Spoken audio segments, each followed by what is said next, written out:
In this lesson, we're going to be creating a new Photoshop project and learning about the different settings you must understand when doing so.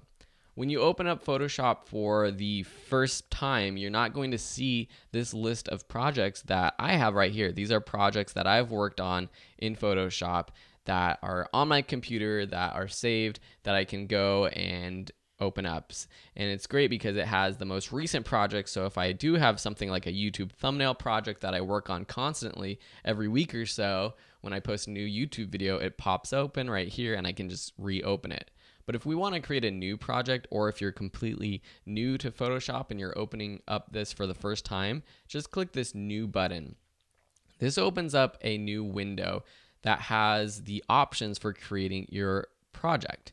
The first thing is the name. So let's just call this Photoshop project or Photoshop course. You can name it whatever you want. And then the next thing is the document type. Now the document type, you can customize it or use one of the templates that they have available. See, for example, under photo, you have different options. So if you click one of these document types, it has different sizes. So down here, if you drop down any of these menus just by clicking them, it has different options. Say you have a portrait photo that you want the vertical portrait size of a 5:7, and this is in inches. You can choose that option. And below, it matches the different options that you have for this template. You can then customize it if you want, but these are the typical templates that you can use. Say you're doing something for your typical paper, US size, 8.5 inches wide by 11 inches tall. These are the templates that come with Photoshop.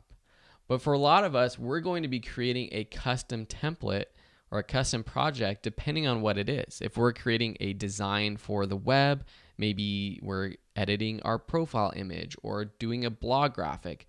These things are meant to be different sizes, and usually you have to have a size in mind in the beginning when you're creating your design before you start designing it, rather than just go custom and just do any size.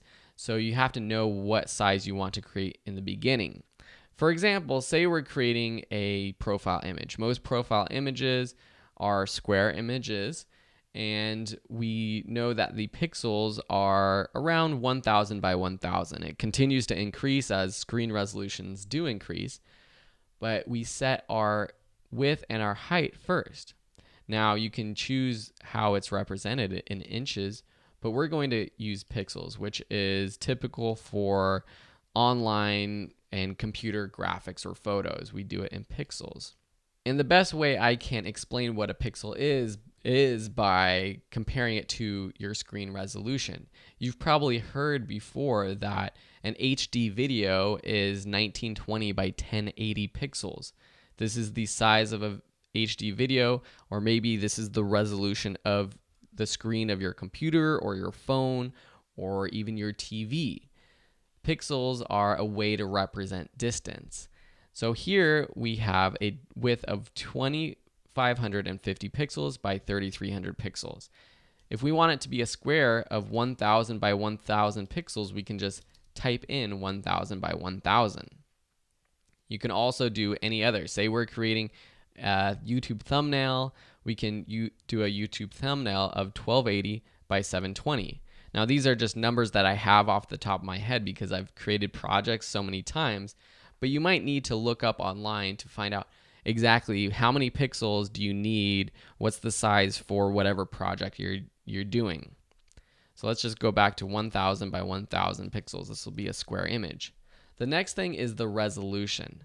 The way that we understand this with Photoshop is this option right here, pixels per inch, or PPI. It's set up right now with a resolution of 300, which is your standard print pixels per inch.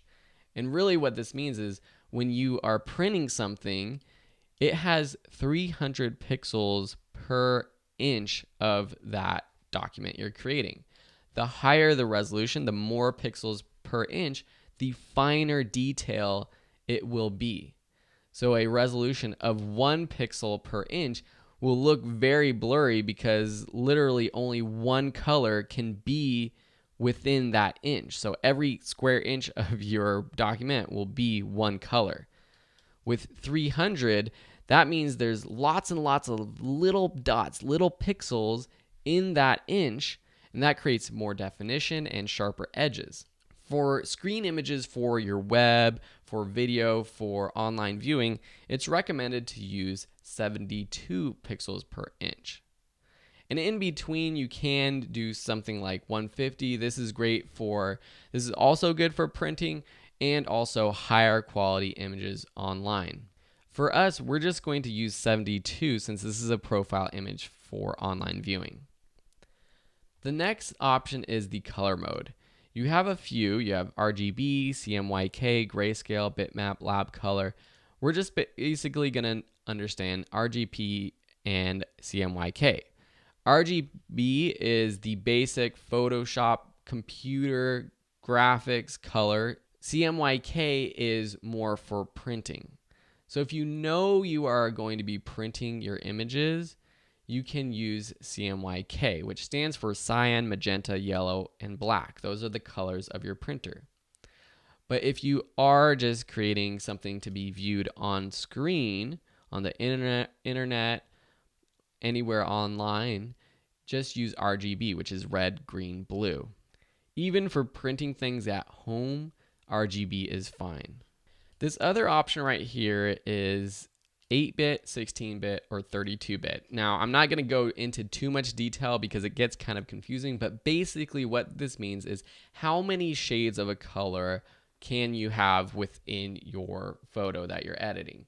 8-bit means that there are 256 shades of red, 256 shades of green, 256 shades of blue, which really means 16.8 million different colors that you can create or use in this project. For most projects, you want to use 8-bit. If you are editing photos, if you're outputting to the web, if you're editing a lot of photos, just use 8-bit. When you increase it to 16-bit, it increases the file size, and you can see that estimate of the file size over here in the bottom right of this window. So if I go from 16-bit to 8-bit, you see it go from 2.86 megabytes to 5.72 megabytes.